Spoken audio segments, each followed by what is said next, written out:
दोस्तों, इस वीडियो में मैंने क्लास 8 के भूगोल का अध्याय 2 भूमि, मृदा, जल, प्राकृतिक वनस्पति और वन्यजीव संसाधन का 50 महत्वपूर्ण वस्तुनिष्ठ प्रश्न कराने जा रहा हूं, जो कि मेधा के दृष्टिकोण से अति महत्वपूर्ण है। तो चलिए, आपका महत्वपूर्ण समय गवाए बिना वीडियो शुरू करते हैं। दोस्तों, इस वीडियो का पहला सवाल है, भूमि संसाधन में क्या शामिल नहीं होता है? ऑप्शन ए कृषि भूमि, बी पर्वतीय क्षेत्र, सी समुद्री जल, डी आवासीय क्षेत्र। तो इसका राइट आंसर हो जाएंगे ऑप्शन नंबर सी, समुद्री जल। अगला सवाल 2 नंबर है, निम्न में से कौन सा भूमि उपयोग का उदाहरण नहीं है?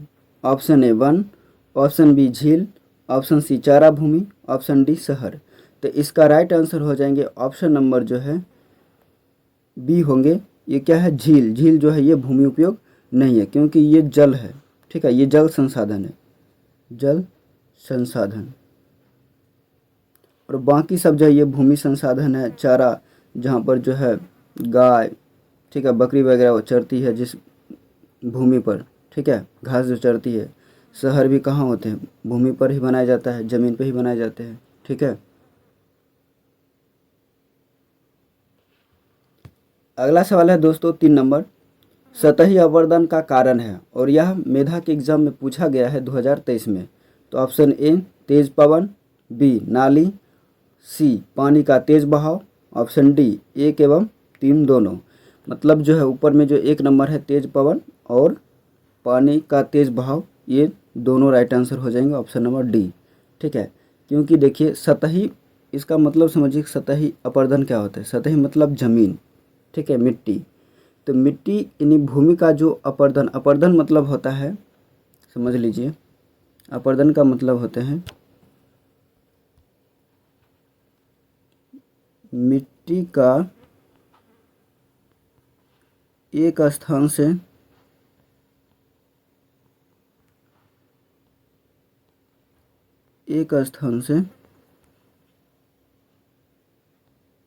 दूसरे स्थान तक चले जाना, वो क्या कहलाते हैं? मृदा अपर्दन होते हैं। अब ये मिट्टी का अपर्दन हो सकता है किसी व्यक्ति के द्वारा जो है घर भरने के लिए, जब घर बनाता है तो घर भरने के लिए मिट्टी काट करके ले जाए, या फिर हो सकता है भारी भरकम वर्षा के कारण जो है मिट्टी जो है भसिया जाए, ठीक है, दूसरी जगह चला जाए, या फिर तेज़ हवा तूफान के कारण जो है मिट्टी क्या होते हैं, उड़ करके दूसरी जगह चले जाते हैं। तो ये सभी क्या होंगे? मृदा अपर्दन ही होंगे, नहीं सतही अपर्दन होंगे। तो इसमें देखिए तेज़ पवन, तेज़ पवन के कारण मिट्टी क्या होता है, एक स्थान से दूसरे स्थान तक चले जाते हैं। ठीक है, उसके बाद देखिए नाली। तो नाली क्या होता है? बहुत ही छोटा होते हैं, इतना छोटा होगा, है कि नहीं? अब इस नाली में पानी जब चलेंगे तो मिट्टी का कोई कटा उटा उतना नहीं होता है, उसको काउंटिंग नहीं किया जाता है नाला वाला पानी को, जो नाली रहता है। उसके बाद देखिए पानी का तेज़ बहाव। पानी यदि बहुत ज़्यादा वर्षा होगा या फिर खेत पटाएंगे बहुत ज़्यादा मात्रा में, ठीक है, तो उससे क्या होते हैं? मिट्टी भसता है। तो इसका right answer option number D हो जाएंगे। अगला सवाल है 4 नंबर, जो कि मेधा के एग्ज़ाम में 2023 में पूछा गया सवाल है। ऑप्शन बांगर कहा जाता है। Option A Naveen option A नवीन जलोढ़ को, ऑप्शन बी पुराना जलोढ़ को, ऑप्शन सी मैदानी जलोढ़ को, ऑप्शन डी काली मिट्टी को। तो सबसे पहले समझते हैं ये बांगर होते क्या और जलोढ़ क्या होता है। तो देखिए जलोढ़,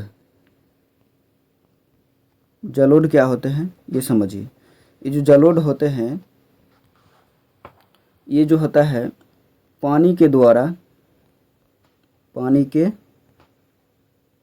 द्वारा बहाकर लाए गए मिट्टी को क्या कहते हैं? लाए गए मिट्टी को जलोढ़ मिट्टी कहते हैं, जलोढ़ मिट्टी। ठीक है, यानी कि जब आप देखेंगे बाढ़ आते हैं नदियों में, तो क्या होता है वो अपने साथों में जो होते हैं बहुत सारे मिट्टी को भसा करके लाते हैं। जब वो मिट्टी को भसा करके लाते हैं तो एक नया परत बन जाता है मिट्टी का, और वह जो मिट्टी होते हैं जलोढ़ मिट्टी, वो बहुत ही ज़्यादा क्या होते हैं उपजाऊ होते हैं, उसमें ज़्यादा ही फसल होते हैं। तो ये जलोढ़ मिट्टी जो होते हैं ये दो तरह के होते हैं। जो मान लीजिए कि अभी फ़िलहाल जो है अभी अभी बाढ़ आया है और भसिया करके लाया है नया नया, तो नए नए जलोढ़ मृदा को क्या कहते हैं? नवीन जलोढ़ मिट्टी को खादर कहते हैं। नवीन जलोढ़ नवीन जलोढ़ को क्या कहते हैं हम? खादर कहते हैं। और पुराने जलोढ़ मिट्टी को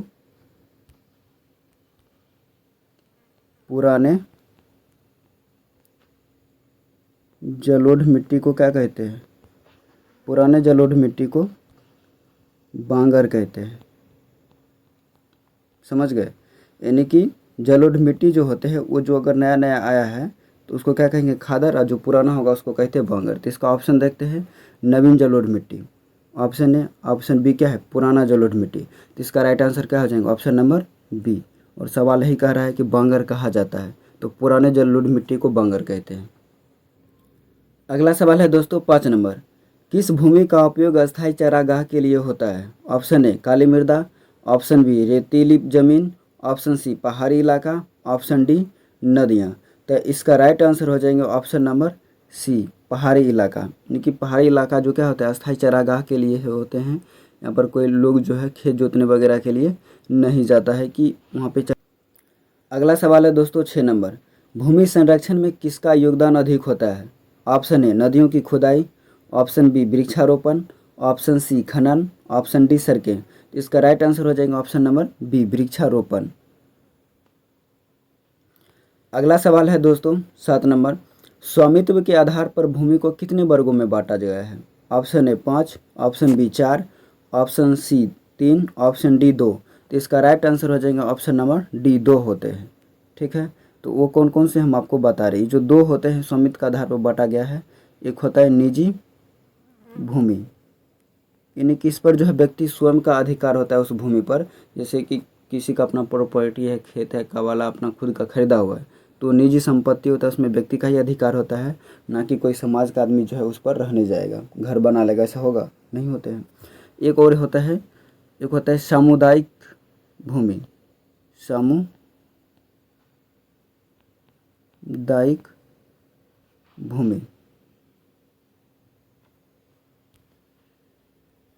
सामुदायिक भूमि। और इस पर जैसे कि आप देखेंगे कि जैसे मंदिर का हो गया, ठीक है, मंदिर का भूमि हो गए, या फिर स्टेडियम वगैरह हो गया था, यहाँ पर जो है सभी लोग क्या करते हैं, रहने जाते हैं, खेलने जाते हैं, ठीक है, बैठने जाते हैं, पूजा करने जाते हैं, तो सबका इस पर क्या होता है अधिकार होता है। तो इसलिए वो क्या हो जाता है सामुदायिक भूमि हो जाता है। जिसका स्वयं का क्या होता है भूमि होता है वो निजी भूमि हो जाता है।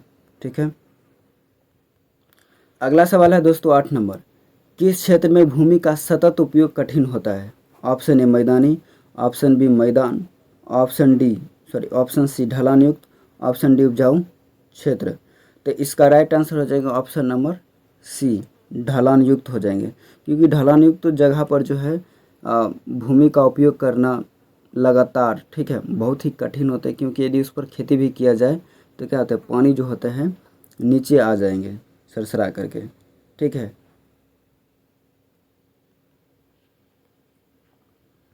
अगला सवाल है 9 नंबर। भूमि उपयोग के वर्गीकरण में अन्य भूमि किस श्रेणी में आती है? पहले इसका मतलब समझिए। भूमि उपयोग के वर्गीकरण में अन्य भूमि, अन्य भूमि मतलब कहते हैं कि जिस भूमि का हम उपयोग करते हैं तो वो तो उपजाऊ भूमि होगा, लेकिन जिस भूमि को हम उपयोग नहीं करेंगे उसको क्या कहेंगे? तो ऑप्शन देखते हैं, ए बंजर, ऑप्शन बी झरना, ऑप्शन सी नदी, ऑप्शन डी पहाड़। तो इसका राइट आंसर हो जाएगा ऑप्शन नंबर ए बंजर। जिस भूमि का हम उपयोग नहीं करते हैं उस पर फसल का उत्पादन भी जल्दी नहीं होता है, तो वो बंजर भूमि कहलाता है। अगला सवाल है 10 नंबर। भूमि उपयोग सर्वेक्षण किसके अंतर्गत होता है? ऑप्शन ए वन विभाग, ऑप्शन बी कृषि विभाग, ऑप्शन सी मौसम विभाग, ऑप्शन डी रक्षा विभाग। इसका राइट आंसर हो जाएंगे ऑप्शन नंबर जो है बी हो जाएंगे, कृषि विभाग के अंतर्गत आएगा। अगला सवाल है दोस्तों 11 नंबर, भूमि किस प्रकार का संसाधन है? ऑप्शन ए नवीकरणीय, ऑप्शन बी अनवीकरणीय, ऑप्शन सी प्राकृतिक, ऑप्शन डी ए और सी दोनों। तो इसका राइट आंसर हो जाएंगे ऑप्शन नंबर ए, नवीकरणीय संसाधन है ये, और प्राकृतिक संसाधन भी है। तो इसका राइट आंसर हो जाएगा ऑप्शन नंबर डी, ए और सी दोनों हो जाएंगे। अगला सवाल है दोस्तों 12 नंबर, जल प्रदूषण कहलाता है और यह मेधा के एग्जाम 2023 में पूछा गया है। तो ऑप्शन ए जल में अवांछनीय पदार्थ, ऑप्शन बी जल का दोहन, ऑप्शन सी जल का असमान वितरण, ऑप्शन डी जल की कमी। तो इसका राइट आंसर हो जाएंगे ऑप्शन नंबर ए, जल में अवांछनीय पदार्थों का मिलना ही क्या कहलाता है? जल प्रदूषण कहलाता है। अगला सवाल है 13 नंबर, निम्नलिखित में से कौन सा पर्यावरण के लिए प्रमुख खतरा है? ऑप्शन ए निम्नीकरण, ऑप्शन बी भूस्खलन, ऑप्शन सी मृदा अपरदन, ऑप्शन डी इनमें से सभी। तो इसका राइट आंसर हो जाएगा ऑप्शन नंबर डी। यहाँ पर प्रमुख खतरा क्या हो सकता है? पर्यावरण, निम्नीकरण जो होते हैं, ठीक है, वो भी हो जाएंगे। आपका भूस्खलन, भूस्खलन क्या होते हैं? जैसे धंसनाक वगैरह गिर जाते हैं ना, तो उसी को भूस्खलन कहते हैं। अचानक से ज़मीन का क्या होना, फटना या फिर गिर जाना, ठीक है, धंसना, वही होता है। मृदा अपरदन, मिट्टी का एक स्थान से दूसरे स्थान तक चले जाना क्या कहलाता है? मृदा अपरदन कहलाते हैं। इसका राइट आंसर डी हो जाएंगे, सभी हो जाएगा। अगला सवाल है दोस्तों, निम्नलिखित में से कौन भूमि संरक्षण के तरीके हैं? ऑप्शन ए वन रोपण, ऑप्शन बी अतिचारण पर रोक, ऑप्शन सी उर्वरकों का कम उपयोग, ऑप्शन डी इनमें से सभी। तो इसका राइट आंसर हो जाएगा ऑप्शन नंबर डी। भूमि को संरक्षण करने का जो है, बचाव करने का यही तरीका है कि हम लोग वन लगाएं। अतिचारण मतलब जो है घास भूसा या फिर जो भी होता है उसको चराने पर रोक लगाएं, ताकि मिट्टी के स्थान से दूसरे स्थान ना जाए, है ना। पौधा उसको ज़मीन को जकड़ कर रखे। सी नंबर है उर्वरकों का कम उपयोग। उर्वरक का कम उपयोग मतलब जो है रसायन वगैरह का कम उपयोग करे, खाद वगैरह का, ठीक है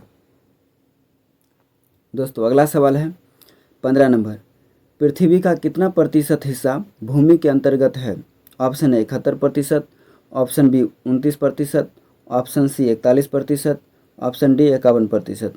इसका राइट आंसर हो जाएंगे ऑप्शन नंबर बी, 29% हो जाएंगे। देखिए ये क्या है, आपका जो है ये पृथ्वी है, और पृथ्वी का जो है ये जो आप देख रहे हैं इतना बड़ा हिस्सा, ठीक है, ये 71% हिस्सा जो है ये जल है। जल है, क्या है? जल। तो कोई भी चीज़ अपने आप में 100% होती है। यदि ये 100% पृथ्वी का है तो बचा कितना? 100% पूर्ण में 71 में 100 में 71 हो गए, तो 29%। ये जो भाग है ये क्या है? भूमि है। ये जो 29% है इसी पर जो है क्या क्या है? पहाड़, पठार, ठीक है, भूमि कृषि योग्य कार्य करने के लिए जो है पर्वत, बर्फ़, बर्फ़ तो नहीं होगा, बर्फ़ जल कैटेगरी में आता है। तो ये सब भूमि का इसी में आ जाएंगे 29% में। अगला सवाल है 16 नंबर, निम्नलिखित में से किसके द्वारा मृदा का निर्माण होता है? ऑप्शन ए चट्टानों से, ऑप्शन बी खनिजों से, ऑप्शन सी जैव पदार्थों से, ऑप्शन डी इनमें से सभी। तो इसका राइट आंसर हो जाएंगे ऑप्शन नंबर डी, इनमें से सभी। मिट्टी का जो निर्माण होता है चट्टान से चट्टानों से ही होते हैं, ठीक है, और चट्टान से क्या मिलते हैं? खनिज होते हैं, उसे जैव पदार्थ होते हैं। अगला सवाल है 17 नंबर, मृदा का निर्माण किस प्रक्रिया द्वारा होता है? ऑप्शन ए अपक्षय, ऑप्शन बी अवक्षेपण, ऑप्शन सी भौतिक, ऑप्शन डी इनमें से सभी। तो इसका राइट आंसर हो जाएगा ऑप्शन नंबर ए, अपक्षय होते हैं, ठीक है, ध्यान रखिएगा। और ये जितना भी सवाल है बहुत ही महत्वपूर्ण है दोस्तों, इसको इग्नोर नहीं करना है आपको, इसको बहुत ही अच्छे तरीके से देख लीजिए और समझ लीजिए। एग्ज़ाम की दृष्टि, मेधा के एग्ज़ाम के दृष्टिकोण से अति महत्वपूर्ण है।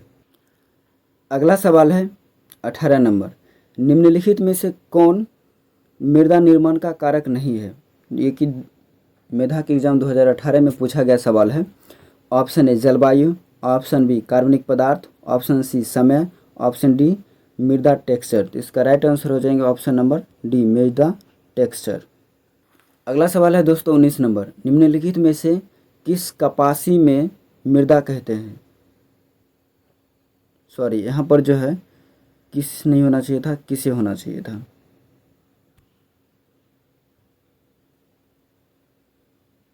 ठीक है, तो सवाल आप ऐसे पढ़ेंगे, निम्नलिखित में से किसे कपासी मृदा कहते हैं? तो ऑप्शन ए लाल मिट्टी, ऑप्शन बी जलोढ़ मिट्टी, ऑप्शन सी काली मिट्टी, ऑप्शन डी लेटराइट मिट्टी। इसका राइट आंसर हो जाएगा ऑप्शन नंबर सी काली मिट्टी। और काली मिट्टी को जो है सिर्फ कपासी मिट्टी ही नहीं बल्कि जो इसको रेगुर मिट्टी भी कहते हैं, रेगुर मिट्टी या रेगुर मृदा जो कह लीजिए। और ये बहुत ही इम्पोर्टेंट सवाल है, इसे पूछा जाता है एग्ज़ाम में, ठीक है, क्योंकि काली मिट्टी में ही क्या होते हैं, कपास की खेती होता है, समझ गए, सबसे ज़्यादा। अगला सवाल है 20 नंबर, निम्नलिखित में से कौन मृदा संरक्षण का उपाय नहीं है? ऑप्शन ए वनोन्मूलन, ऑप्शन बी वर्षा दोहन, ऑप्शन सी भूस्खलन, ऑप्शन डी इनमें सभी। तो इसका राइट आंसर इनमें सभी। सबसे पहले समझिए वनोन्मूलन क्या होता है। वनोन्मूलन होता है वृक्ष की कटाई को ही हम क्या कहते हैं, वनोन्मूलन कहते हैं, ठीक है। वर्षा दोहन, वर्षा बहुत ही ज़्यादा होगा, ठीक है, तो क्या होंगे, मिट्टी क्या कट करके दूसरे स्थान तक चले जाएंगे, मृदा अपरदन होने लगेगा, ठीक है। ऑप्शन सी भूस्खलन, क्या होता है, धंसना गिरने लगते हैं, ठीक है, इसलिए इनमें से सभी हो जाएगा, ये सभी मृदा संरक्षण के उपाय नहीं है। अगला सवाल है 21 नंबर, मृदा संरक्षण की विधियां हैं। ऑप्शन ए वेदिका फॉर्म, ऑप्शन बी समुच्च रेखीय जुताई, ऑप्शन सी रक्षक मेखलाएँ, ऑप्शन डी इनमें सभी। तो इसका राइट आंसर हो जाएगा ऑप्शन नंबर डी इनमें सभी हो जाएंगे। और ये जो होते हैं, ये जो वेदिका फॉर्म और समुच्च रेखीय जुताई जो होते हैं, ये दोनों ढलान टाइप के होते हैं। ढलान वाले जगहों पे इस तरह की, जैसे पहाड़ी वाला इलाका होते हैं, वहाँ पर ये दोनों जो है खेती किया जाता है। वहाँ पर क्या किया जाता है, इस तरह से जो इसको सीढ़ी नुमा टाइप का बना दिए जाते हैं, जुताई किया जाता है, ताकि मिट्टी जो है यदि इससे सिंचाई करे तो ढुलक कर नीचे नहीं आए, बल्कि जो है पानी इसमें अटक जाए, इसके बीच में ही अटक जाए, ठीक है। उसके बाद रक्षक मेखलाएँ, ये क्या होता है, ये जो है उन इलाकों में जहाँ पर जो है बहुत ही तीव्र गति से हवा चलती है, तो जिसके कारण जो होता है फसल का नुकसान हो सकता है, मिट्टी भसिया भी सकते हैं, एक स्थान दूसरे स्थान तक जा सकते हैं। इसलिए वहाँ पर क्या किया जाता है, बड़े बड़े पेड़ लगा दिए जाते हैं, ठीक है, बड़े बड़े पेड़ लगा दिए जाते हैं ताकि जो है उस हवा को ये रोक सके। तो इसका right answer option number D हो जाएंगे। अगला सवाल है दोस्तों 22 नंबर, महासागर पृथ्वी के सतह के कितना हिस्सा ढके हुए हैं? Option A 2/3, option B 1/4, option C 3/4, option D इनमें से कोई नहीं। इसका राइट आंसर हो जाएंगे ऑप्शन नंबर ए 2/3 हो जाएंगे। पहले इसको समझते हैं, देखिए ये क्या है, ये आपका पृथ्वी हुए, ठीक है। अब जो है पृथ्वी का जो है ये 71% हिस्सा क्या होते हैं, जल होते हैं, ये क्या है, जल है। और जो है शेष 29% हिस्सा जो होते हैं वो क्या होते हैं, वो स्थल हो गए। अब लेकिन इसको देखा जाए, ये जो जल वाला इलाका है इसको क्या कहा जा सकता है, ये जो संपूर्ण भूभाग का जो हिस्सा होते हैं वो होते हैं 3/4 होते हैं, ठीक है। ये पूरा यदि मान लीजिए इसको 4 टुकड़ा किया जाए तो 25-25 करके 100 होगा, है कि नहीं। तो इसमें लगभग जो है ये 4 भाग का 3 हिस्सा होते क्या होते हैं, जल होते हैं। और जो है इसमें जो होते हैं स्थल जो होते हैं ये लगभग जो है 1/4 होता है, मतलब 4 हिस्सा का 1 टुकड़ा होता है, क्या जल होता है।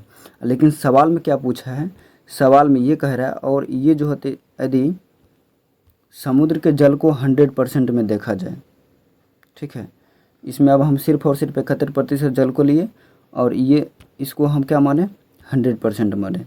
तो इसमें जो ये पानी है 97% हिस्सा कहाँ है, महासागर में है, महासागर में। तो इसमें सवाल में कहा जा रहा है कि जल का कितना प्रतिशत हिस्सा, जल को 100% माने, 71% को 100 माने, तो 100% में 97% हिस्सा क्या है, महासागर में जल है।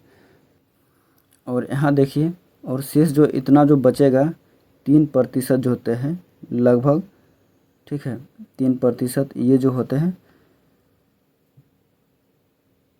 जल जो है ये लगभग मीठा जल के रूप में आते हैं। और मीठा जल में भी, और इसमें जो होता है 2%, 3% में 2% जो होता है बर्फ़ के रूप में ढका हुआ है, ठीक है। और 1% जो पानी है वो जो है वो पीने योग्य है, जिसको हम लोग पीते हैं मीठा जल के रूप में, पीने योग्य। समझ गए? तो इसी को हम क्या कहेंगे, इस 97% हिस्सा को 2/3 कहेंगे, 2/3। अगला सवाल है दोस्तों 23 नंबर। पृथ्वी के कुल भूभाग का कितना हिस्सा जल से ढका हुआ है? इसमें सीधा बोल रहा है जल से कितना ढका हुआ है, तो इसका right answer option number C 3/4 हो जाएंगे। ठीक।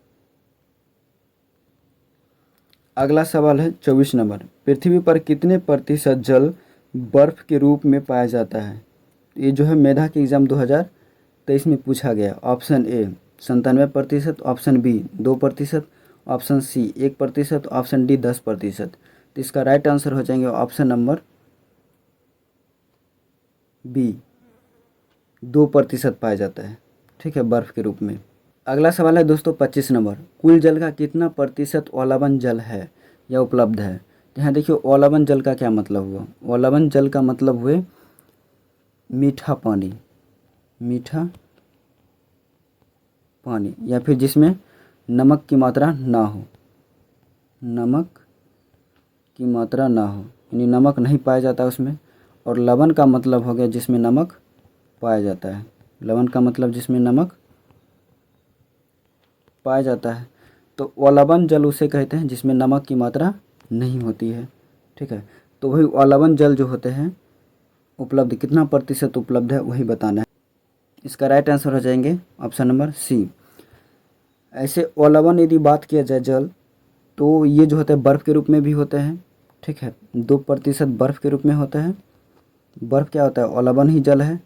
और प्लस में जो है 1% क्या होता है आपका पीने वाला पानी। तो टोटल मिलाकर के 3% हो जाएंगे।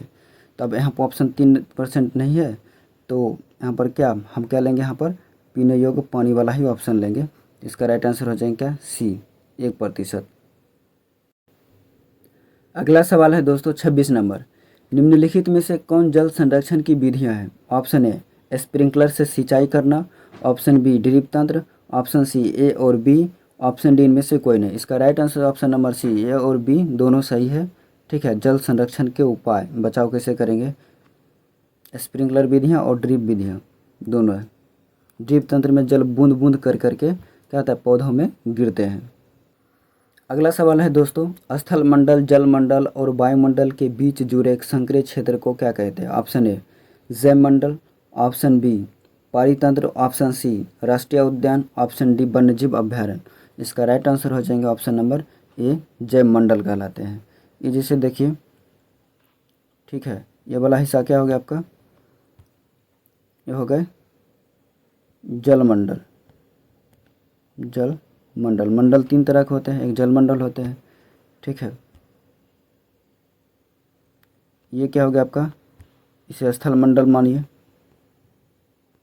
स्थल मंडल। और जो है ये जो हो गया आपका वायुमंडल, वायुमंडल हो गए। और यहाँ पर ध्यान से देखेंगे कि जो है इसको तीनों जगह पे एक बिंदु पर कौन सा हिस्सा जो वो आ रहा है, यहाँ पर देखिएगा इतना छोटा सा हिस्सा।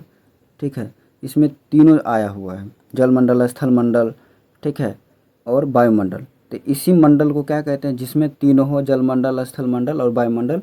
संकरा क्षेत्र छोटा सा देख रहे हैं, ये क्षेत्र है, इसी को हम कहते हैं जैव मंडल, जैव मंडल। और इसी जैव मंडल में कौन कौन आता है, पेड़ पौधे होते हैं, पशु वगैरह होते हैं। ठीक है, वनस्पति होते हैं, उसमें रहने वाले जीव होते हैं जंगलों में। अगला सवाल है दोस्तों 28 नंबर। जैव मंडल में सभी जीवित जातियां जीवित रहने के लिए एक दूसरे पर परस्पर संबंधित और निर्भर रहते हैं, जिसे कहते हैं। ऑप्शन ए जैव मंडल, ऑप्शन बी पारितंत्र, ऑप्शन सी राष्ट्रीय उद्यान, ऑप्शन डी वन्यजीव अभ्यारण्य। इसका राइट आंसर हो जाएगा ऑप्शन नंबर बी पारितंत्र। अगला सवाल है दोस्तों 29 नंबर। निम्न में से कौन सी दवाएं एनाल्जेसिक एवं एंटी एफ्लेमेंट्री, यानी कि जिसको दर्द एवं सूजन निवारक भी कहते हैं। ठीक है, दर्द वगैरह होता है तो उसमें इसको खाया जाता है, ठीक, उपयोग करते हैं लोग, के रूप में प्रयोग की जाती है। Option A diclofenac, aspirin, ibuprofen, option B है penicillin, insulin, vaccine. Option C है paracetamol, ranitidine, omeprazole. Option D है सिप्रोफ्लॉक्सिन, मेट्रोनिडाजोल और टेट्रासाइक्लिन। तो इसका राइट आंसर हो जाएंगे ऑप्शन नंबर ए हो जाएंगे। अगला सवाल है 30 नंबर, विश्व की वनस्पति को कितने वर्गों में बांटा गया है या रखा गया है? Option A 2, option B 3, option C 4, option D 5। तो इसका राइट आंसर हो जाएंगे ऑप्शन नंबर सी, 4 भागों में बांटा गया इसको। अगला सवाल है 31 नंबर, वनस्पति की वृद्धि मुख्य रूप से निर्भर करती है। ऑप्शन ए तापमान, ऑप्शन बी आर्द्रता, ऑप्शन सी ए और बी दोनों, ऑप्शन डी इनमें से कोई नहीं। इसका राइट आंसर हो जाएगा ऑप्शन नंबर सी। ठीक है, तापमान और आर्द्रता दोनों निर्भर करते हैं। आप देखेंगे कि जहाँ पर ज़्यादा नमी होती है, जहाँ पर ज़्यादा वर्षा होती है, वहाँ पर घने घने वन होते हैं, बहुत ही ज़्यादा घोंचगर पाए जाते हैं वन और लंबे लंबे होते हैं। और जहाँ पे बहुत ही कम मात्रा में, नहीं के बराबर वर्षा होते हैं, वहाँ पे कटीलेदार वृक्ष होते हैं और उसका पत्तियाँ मोटी होती है और उसका जड़ जो होता है ज़मीन के अंदर बहुत ही ज़्यादा आ जाता है पानी के तलाश के लिए। ठीक है, जैसे देखेंगे आप मरुस्थल वाला इलाका में जो है बेर का पेड़ हो गए, बबूल का पेड़ हो गए।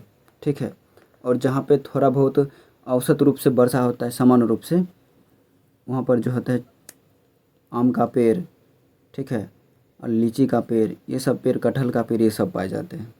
तो तापमान भी वृद्धि करता है और आर्द्रता भी, दोनों निर्भर करते हैं। अगला सवाल है 32 नंबर, शीत ध्रुवीय प्रदेशों की टुंड्रा वनस्पति का उदाहरण है। Option A moss, option B lichen, option C A और बी दोनों, ऑप्शन डी इनमें से कोई नहीं। तो इसका राइट आंसर हो जाएंगे ऑप्शन नंबर सी, ए और बी दोनों। मॉस भी है और लाइकेन भी है, टुंड्रा वनस्पति का उदाहरण है ये दोनों। अगला सवाल है 33 नंबर, निम्नलिखित में से किसे वन्य जीव को सुरक्षित रखने के लिए बनाया गया है? ऑप्शन ए राष्ट्रीय उद्यान, ऑप्शन बी वन्य जीव अभ्यारण्य, ऑप्शन सी जैव मंडल नीचे, ऑप्शन डी इनमें से सभी। इसका राइट आंसर हो जाएगा ऑप्शन नंबर डी, इनमें से सभी। अगला सवाल है, काजीरंगा राष्ट्रीय उद्यान प्रसिद्ध है, और यह जो है मेधा के एग्ज़ाम 2020 में पूछा गया सवाल है। तो ऑप्शन ए देखिए बाघ के लिए, ऑप्शन बी एक सींग वाले गेंडा के लिए, ऑप्शन सी हाथी के लिए, ऑप्शन डी सिंह के लिए, यानी कि शेर के लिए। तो इसका राइट आंसर हो जाएगा ऑप्शन नंबर बी, एक सींग वाले गेंडा के लिए प्रसिद्ध है काजीरंगा अभ्यारण्य या उद्यान कह लीजिए। अगला सवाल है 35 नंबर, काजीरंगा राष्ट्रीय उद्यान अवस्थित है, और यह जो है मेधा के एग्ज़ाम 2018 में पूछा गया सवाल है। ऑप्शन ए कश्मीर में, ऑप्शन बी मध्य प्रदेश में, ऑप्शन सी असम में, ऑप्शन डी मणिपुर में। इसका राइट आंसर हो जाएगा ऑप्शन नंबर सी, असम में है काजीरंगा राष्ट्रीय उद्यान। अगला सवाल है 36 नंबर, ये भी जो है मेधा के एग्ज़ाम 2018 में पूछा गया है। सीढ़ीनुमा खेती होती है, ऑप्शन ए मैदानी क्षेत्रों में, ऑप्शन बी मरुस्थलीय क्षेत्रों में, ऑप्शन सी पहाड़ी क्षेत्रों में, ऑप्शन डी तटीय क्षेत्रों में। इसका राइट आंसर हो जाएगा ऑप्शन नंबर सी, पहाड़ी क्षेत्रों में जो है सीढ़ीनुमा खेती बनाया जाता है ताकि जो है जल का रोकाव किया जा सके। अगला सवाल है 37 नंबर, पर्यावरणीय निम्नीकरण का प्रमुख कारण है, और यह मेधा के एग्ज़ाम 2016 में पूछा गया सवाल है। ऑप्शन ए मानव स्थानांतरण, ऑप्शन बी हिम का पिघलना, ऑप्शन सी वन्य जीवों की अवैध हत्या, ऑप्शन डी बृहत स्तर पर वनों का विनाश। तो इसका प्रमुख कारण जो है बृहत स्तर पर, बहुत ही ज़्यादा स्तर पर क्या कर रहे हैं, वनों की कटाई किया जा रहा है। ठीक है, लोग जो है जनसंख्या बढ़ने के कारण जो है क्या कर रहे हैं, लोग पेड़ पौधे को काट कर उस पर खेती कर रहे हैं, या फिर पेड़ पौधों को काट करके दरवाज़ा, लकड़ी वगैरह, ठीक है, ये सब बनवा रहे हैं, घर बनवा रहे हैं। अगला सवाल है 38 नंबर, निम्नलिखित में से कौन प्राकृतिक पर्यावरण की वस्तु है, और यह भी जो है मेधा के एग्ज़ाम 2016 में पूछा गया है। अगला देखिए, ऑप्शन ए जल, ऑप्शन बी मकान, ऑप्शन सी सड़क, ऑप्शन डी बाग।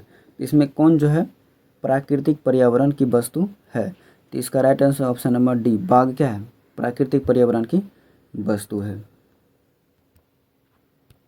अगला सवाल 39 नंबर है, निम्नलिखित में से कौन सा कारक मृदा निर्माण का नहीं है?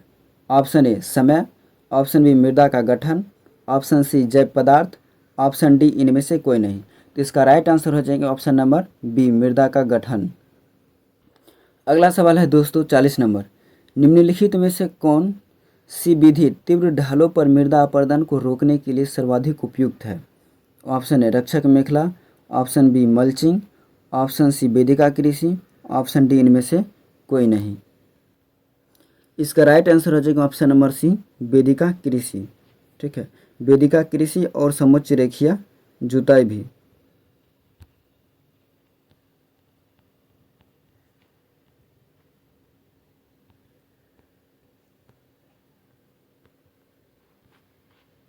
समोच्च रेखीय कृषि या जुताई, ये दोनों होते हैं तीव्र ढालों पर जो है मृदा अपरदन को रोकने के लिए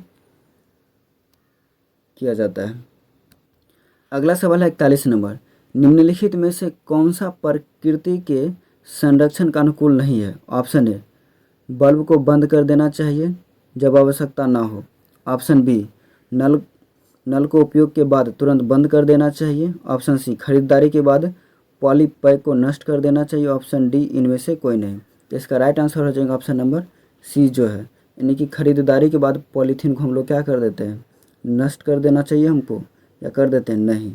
इससे क्या होगा, मृदा इससे क्या होंगे, वायुमंडल प्रदूषित होंगे और मृदा का भी प्रदूषण होगा, और ये चीज़ों जो है वो प्रकृति संरक्षण के अनुकूल नहीं है। चलिए अगला सवाल है 42 नंबर, विश्व वन दिवस कब मनाया जाता है? ऑप्शन ए 5 जून, ऑप्शन बी 21 मार्च, ऑप्शन सी 23 सितंबर, ऑप्शन डी 16 जुलाई। इसका राइट आंसर हो जाएंगे ऑप्शन नंबर बी 21 मार्च। अगला सवाल है दोस्तों 43 नंबर, भारत में सबसे अधिक वन क्षेत्र किस राज्य में है? Option A Meghalaya, option B Manipur, option C Madhya Pradesh, option D Maharashtra. इसका राइट आंसर होगा option number C Madhya Pradesh. Madhya Pradesh में क्या है, जगह कम है लेकिन जो है घोंसगर ज़्यादा पेड़ है, यहाँ पर जो है ना पेड़ संख्या बहुत ही ज़्यादा है, अधिक प्रतिशत वाला राज्य है, वनों का परसेंटेज में देखा जाए तो बहुत ज़्यादा है। अगला सवाल 44 नंबर है, बिहार, उत्तर प्रदेश एवं झारखंड में किस प्रकार के वन पाए जाते हैं? ऑप्शन ए उष्णकटिबंधीय पतझड़ वन, ऑप्शन बी उष्णकटिबंधीय सदाबहार वन, ऑप्शन सी शीतोष्ण पतझड़ वन, ऑप्शन डी कौनधारी वन। इसका राइट आंसर हो जाएगा ऑप्शन नंबर ए। अगला सवाल 45 नंबर है, मृदा का निर्माण किस प्रक्रिया द्वारा होता है? ऑप्शन ए अपक्षय, ऑप्शन बी बाष्पीकरण, ऑप्शन सी संघनन, ऑप्शन डी गलन। इसका राइट आंसर हो जाएगा ऑप्शन नंबर ए, जो मृदा का निर्माण होता है, और इसमें जो है मृदा के निर्माण में क्या क्या लगते हैं, आपका चट्टान का यूज़ होता है, चट्टान हो गया आपका, खनिज हो जाते हैं, खनिज पदार्थ, और जो है जैव पदार्थ, जैव पदार्थ। अधिक ताप दाब, ठीक है, जब इस पर पड़ते हैं तो ये चट्टान क्या होते हैं, टूट फूट करके वही मृदा का रूप लेते हैं। दोस्तों अगला सवाल है 46 नंबर, भूमि का सबसे अधिक उपयोग किस कार्य में होता है? ऑप्शन ए कृषि, ऑप्शन बी उद्योग, ऑप्शन सी सड़क, ऑप्शन डी खनन। इसका राइट आंसर हो जाएगा ऑप्शन नंबर ए, कृषि में किया जाता है। अगला सवाल 47 नंबर है, किस प्रकार की मृदा भारत में सबसे अधिक पाई जाती है? ऑप्शन ए जलोढ़, ऑप्शन बी काली, ऑप्शन सी लाल, ऑप्शन डी बलुई। इसका राइट आंसर हो जाएंगे ऑप्शन नंबर ए, जलोढ़ मिट्टी। दोस्तों अगला सवाल है 48 नंबर, वनों की कटाई को क्या कहते हैं? ऑप्शन ए वनोन्मूलन, ऑप्शन बी वनस्पति, ऑप्शन सी वन्यजीव, ऑप्शन डी वन संरक्षण। इसका राइट आंसर हो जाएंगे ऑप्शन नंबर ए, वनोन्मूलन। अगला 49 नंबर सवाल है, वन्य जीवों के संरक्षण के लिए कौन सा दिवस मनाया जाता है? ऑप्शन ए 21 मार्च, ऑप्शन बी 5 जून, ऑप्शन सी 3 मार्च, ऑप्शन डी 2 अक्टूबर। इसका राइट आंसर हो जाएगा ऑप्शन नंबर सी, 3 मार्च। दोस्तों इस वीडियो का लास्ट सवाल है 50 नंबर, वन्य जीवों का संरक्षण क्यों आवश्यक है? ऑप्शन ए जैव विविधता बनाए रखने के लिए, ऑप्शन बी भोजन के लिए, ऑप्शन सी मनोरंजन के लिए, ऑप्शन डी व्यापार के लिए। तो इसका राइट आंसर हो जाएगा ऑप्शन नंबर ए, जैव विविधता बनाए रखने के लिए। दोस्तों हम उम्मीद करते हैं कि आपको यह वीडियो पसंद आया होगा। यदि यह वीडियो आपको थोड़ा सा भी हेल्पफुल लगा हो तो वीडियो को लाइक, शेयर और मेरे चैनल को सब्सक्राइब कर लीजिए। और इस वीडियो को बनाने में जो है हमको काफ़ी मेहनत लगा है, ठीक है। और कमेंट बॉक्स में कमेंट करिएगा कि अगले बार आप किस टॉपिक के ऊपर वीडियो चाहते हैं। पूरा वीडियो देखने के लिए आपका बहुत बहुत धन्यवाद।